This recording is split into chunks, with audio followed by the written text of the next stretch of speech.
But listen now, friends. Tell me about your trip to the States and about the great preaching that you heard. He balled up his fist, which was very large. We were at the dinner table, and he gave it an incredible wallop, and all of the dishes jumped. And he said to me, I didn't hear a single sermon preached in America. Well, why? Were you taken ill? Was it impossible to complete your itinerary? No, he said to me. It was because you don't have preachers in America. All you've got are teachers. And naively, I've said to him, in your mind, what is the difference between teaching and preaching?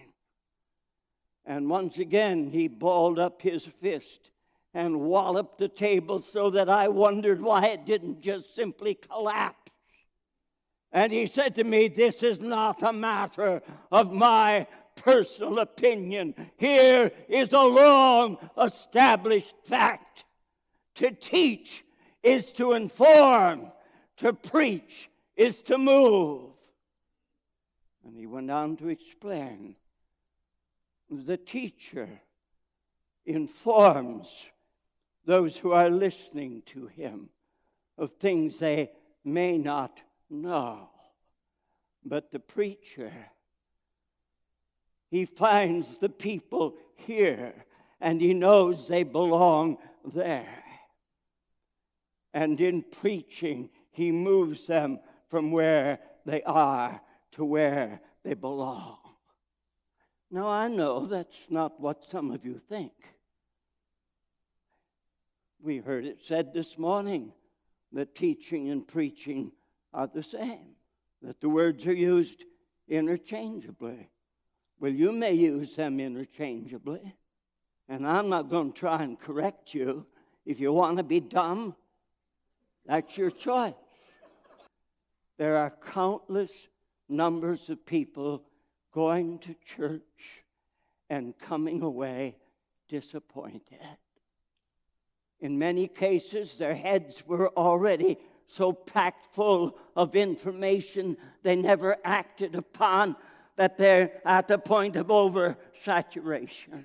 I find people are hungry to be moved by God's word and by God's Spirit from where they are to where they belong.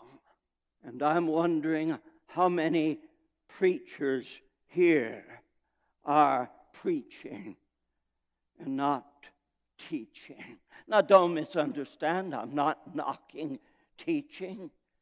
It is a vital part of the work of ministry. In fact, many of our early New England churches had on staff both a preacher and a teacher. But I want to ask a very significant question. How do you know whether what you've done is to preach the word, or what you've actually done is to preach from the word or about the word? Is it clear to you that there is a difference between preaching the word and preaching from the word? And preaching about the word? Now, I know that a lot of ministers believe that it's the head that changes the heart. So if they can hit the head in their sermon, it's bound to change the heart. Well, I've said enough about being dumb. I needn't repeat that. But how does a heart of stone affect a brain that's God-dead? Burdened, earnest Christian, proclaimer of divine truth, discern whether he has preached the word or whether he has simply preached from it or about it.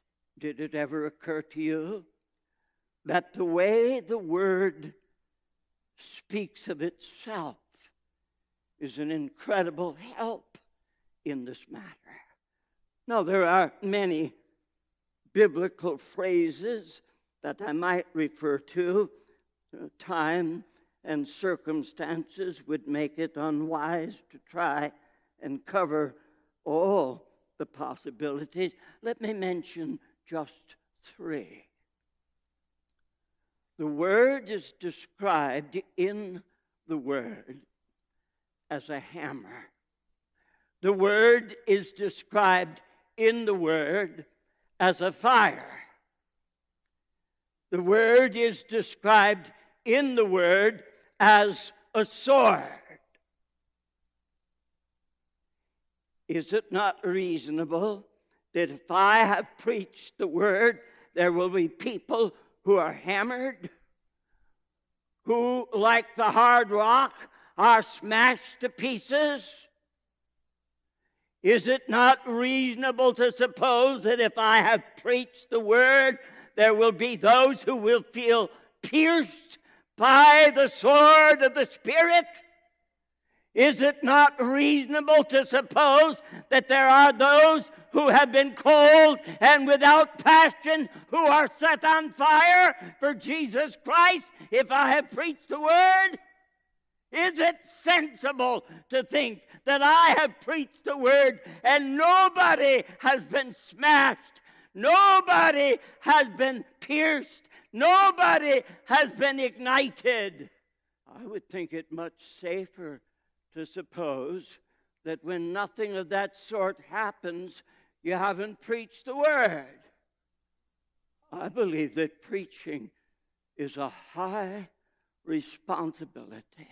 I believe we're going to have to answer to the Lord Himself for what we do in terms of the pulpit. And I want to ask you, are you prepared to stand before your God and explain to Him why nobody is set on fire when you preach? Why nobody is crushed when you preach? When nobody is pierced through by the sword of the Spirit?